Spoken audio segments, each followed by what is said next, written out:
I hate this idea that we have to love ourselves before anyone else can love us. And we hear that in our society all the time. Self-love, love yourself. No one else can if you don't. And it is the opposite of how humans are supposed to function. It's the opposite of how our biochemistry runs. It's the opposite of how we learn as children to be loved. Kids don't pop out loving themselves, right? None of my kids were born loving themselves. They can be selfish and self-focused for their own interests, but that doesn't mean they love themselves. They don't really have a concept of that. Children learn, am I worthy of love based on the love that they are given, right? Or they learn that other people are incapable of love, so the idea of love itself becomes moot. Either I'm not worthy or love itself doesn't exist. Those are the two outcomes with broken attachment, right? Secure attachment, they learn I am worthy of love. So I look at the idea of self-forgiveness, and I think it starts with self-respect.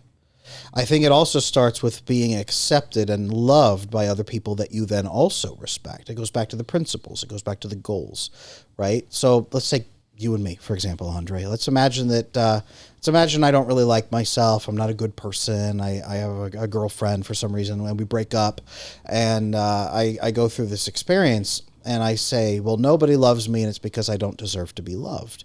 You might come to me and say, well, no, it's not that nobody loves you. It's that we don't trust you. We don't know you. We can't predict what you're going to do. And so I come to you and I say, well, I want to be a man who is worthy of respect and trust. So you give me a list of things that would change, right? Be consistent. Stop trying to please people. Start being who you are, and then follow that so people can understand you. And then they can start to trust your behavior patterns instead of you giving into fear and feelings, right? And this is an important piece. And once I've done that, I can come to you again and say, okay, I've done this. Do I deserve your respect? And you might say, yes, you do. Measurably, yes, you do. And I also care about you, and I like you. And in fact, I love you. And then I can learn in that moment, I am worthy of the love and respect of a person that I respect. That's really where self-love and self-forgiveness, I think, begins. Humans are not meant to live in isolation. We aren't also meant to forgive ourselves in isolation. We're not meant to love ourselves in isolation. We aren't meant to respect ourselves in isolation. It is in relational living that I believe we find respect, love, and even forgiveness. It's amazing.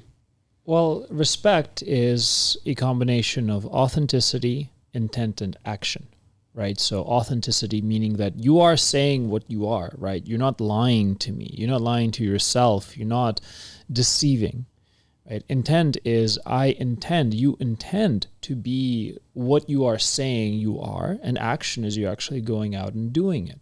So forgiveness itself actually is a combination of all of those. That is the action towards respect, because you are forgiving as an action, you're forgiving as an intent, and you're forgiving as a characteristic of yourself. Like you're actually fostering the ability to be authentic in that forgiveness.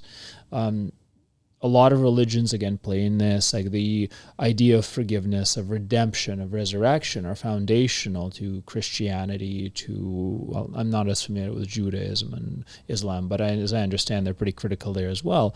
And literally every philosophy, Buddhism, right, Taoism, the idea of letting go and allowing the regeneration and rejuvenation of the mind, and the fact that our life is not a continual, right? It is something that is cycles. Death and rebirth are a constant narrative that we exist, and we actually allow for that. For some reason, that is not something that we grant to relationships. For some reason, we think that relationships is going to be the way that they have been on day one, when you kissed for the first time, is the way it's going to be forever. Now, yes, the death of a relationship, a breakup, is the extreme version. But when it comes to actual relationships that continue, and you are now married, as I understand, Cole. I know you're married and been for a long time. Oh, yeah. Right? What is the role of mini breakups? Not breakups, but disconnects and reconnects, rejuvenations in a successful relationship? I think if you do them right, they make you a lot stronger than you would if you never went through them. One of the things I notice a lot is a lot of people who call me, probably most, say that we never fought. And they say that, and then they're so shocked that they broke up. And I usually have to explain to them that they just didn't know what the other person wanted, because a lot of times the other person didn't tell them that. So to me, like, fighting's hard, and like it's really hard for me when I fight in my marriage now, because I'm trying my best not to be this person I was in the past, and when I see little glimpses of that come back, it can make me feel really terrible. Freaks you out, eh? Yeah. So it does take like humility. It takes forgiving yourself. It takes putting the same expectations on yourself as you put on other people. But to me, when me and Jocelyn's my wife's name, when Jocelyn and I are able to fight and then come back together by usually taking some time apart and thinking about the other person, we end up a lot stronger than we would have been, I think, if we never would have had a mini breakup or a fight. If you like this clip, I know you're going to enjoy the full episode. You can watch it right here.